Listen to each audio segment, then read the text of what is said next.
Welcome to శివం బజే మూవీకి సంబంధించిన review తీసుకొచ్చిన ఈ మూవీ వచ్చేసరికి మీకు ఓటీటీ ప్లాట్ఫామ్స్ లో అవైలబుల్ ఉంది, అమెజాన్ లో కూడా అవైలబుల్ ఉంది అండ్ నేను చెక్ చేయలే ఆహాలో కూడా అవైలబుల్ ఉంది అంటారు. నేనైతే అమెజాన్ ప్రైమ్ లో చూసినాను. అండ్ ఇక్కడ ఈ మూవీ కాన్సెప్ట్కి స్టోరీకి వెళ్ళే ముందు చిన్న రిక్వెస్ట్ ఏంటంటే ఛానల్ని సబ్స్క్రైబ్ అయితే చేసుకోండి లేటెస్ట్ అప్డేట్స్ కోసం. ఇక్కడ ఒకటే మాట చెప్తున్నా, స్టోరీ కాన్సెప్ట్ బాగుంది అండ్ కొంచెం మిస్ అయింది, మార్క్ మిస్ అయింది అనుకోవచ్చు. ఇక్కడ మూవీ కాన్సెప్ట్ స్టోరీ ఏంటంటే సింపుల్గా ఏం లేదు, అన్ఎక్స్పెక్టెడ్ కారణాల వల్ల ఒక మనిషికి జంతువుల యొక్క కళ్ళు పెడతారనేసి అయితే ఒక కాన్సెప్ట్ మీద అయితే తీసుకొచ్చారు. బాగుంది, ఒక మంచి హ్యాపీ లైఫ్ నడిపిస్తుండు, అంతా కూడా బాగుంది. అన్ఎక్స్పెక్టెడ్ గొడవల వల్ల కళ్ళు డ్యామేజ్ అయిపోతే దాని తర్వాత జంతువులకు పెట్టే కళ్ళు మనం వాడికి పెడతారనమాట. ఓకే, బాగుంది. నెక్స్ట్ దీని తర్వాత మనకి ఇట్లా ఏమంటారు, కొన్ని కనిపిస్తుంటాయి. సో అది మెమరీ అంటారు. సో ఆ మెమరీ కళ్ళకి ఎట్లా వచ్చిందో తెలియదు, కొన్ని సెన్స్ అనిపించవు.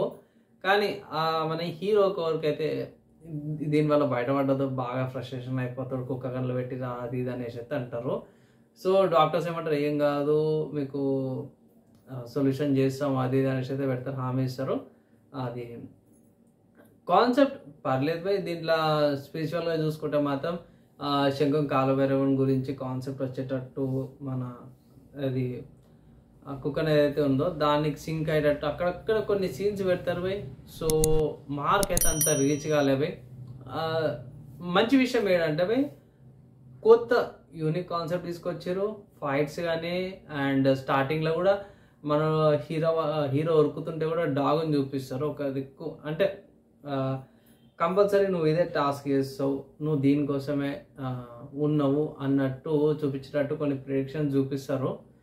సో ఓవరాల్గా చూసుకుంటే మాత్రం మంచి మూవీ, ఎంజాయ్ చేసుకోవచ్చు, వన్ టైం వాచబుల్ అనమాట. అండ్ ఎండింగ్లో మీకు శంకర్కి సంబంధించిన 3D లాగా మోడలింగ్, డాగ్ ఊపుతున్నట్టు అవి సీన్స్ మాత్రం బాగా చూపిస్తారు, అది బాగా అనిపించింది. అండ్ అది అయిపోయినాక ఫైట్ తర్వాత కూడా కాలభైరవుడు అంటారు, మళ్ళీ ఆడ కళ్ళు తాగిపిస్తారు, అది సెన్స్ అనిపించలేదు పోయి. అండ్ దాని తర్వాత ఇది ఎండింగ్లో ఇంకొకటి బాగుంటుంది ఏంటంటే సాంగ్స్ బాగుంటాయి. ఎండింగ్లో శంకర్ ఉంది ఫొటోస్ వచ్చేటట్టు కొన్ని జనరేటెడ్ ఇమేజెస్ అనుకుంటున్నాను నేనైతే. పిక్చర్స్ బాగుంటాయి, అవి బాగున్నవి. ఇవి మంచి విషయాలు అన్నమాట.